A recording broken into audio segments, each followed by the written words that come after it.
దేవి నామానికి మహిమ కలుగునుగాక. ఈరోజు మరి మేము వచ్చినటువంటి ప్రాంతము సెనగు అనే ప్రాంతము. ఇది కేరళ ప్రాంతంలో కోచి అనే ప్రాంతంలో ఉంది. దాదాపుగా ఇజ్రాయెల్ దేశం నుండి 5,000 మంది ఈ ప్రాంతానికి ఇక్కడే స్థిరపడ్డారు. మనం చూస్తున్నటువంటి ఈ ప్రాంతం అంతా, ఈ షాపులు ఇవన్నీ యూదులు ఒకప్పటి నాటి వాళ్ళకు రాజ్యాంగం రాకముందు ఇక్కడికి వచ్చి వారే సొంతంగా ఇవన్నీ కట్టుకొని ఇక్కడే స్థిరపడి ఉన్నారు. ఇప్పుడు మనం యూదులు వాడినటువంటి వస్తువులు కానీ, వారు వాడినటువంటి వారి ఇంట్లో ఉన్నటువంటి కొన్ని వస్తువులు కానీ మనం చూడడానికి వెళ్తున్నాం. ఇక ప్రభు కృప, దేవుడు గొప్ప కార్యం.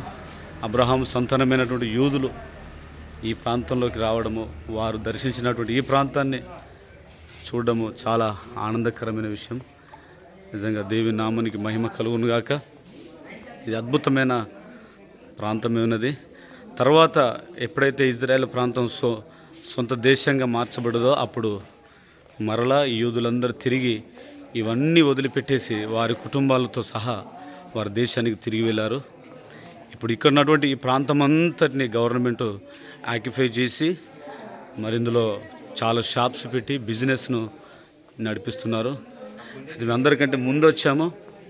దాని ద్వారా షాపులన్నీ క్లోజ్ అయిపోయినాయి. 9:30కి షాపులన్నీ ఓపెన్ అవుతాయి. చాలా అద్భుతం. ఈ ఏరియాకి రావడం, ఈ ప్రాంతంలో అడుగుపెట్టడం దేవుని యొక్క మహాకృప ఉన్నది. యేసయ్య నామానికి మహిమ కలుగునుగాక. ఆమేన్.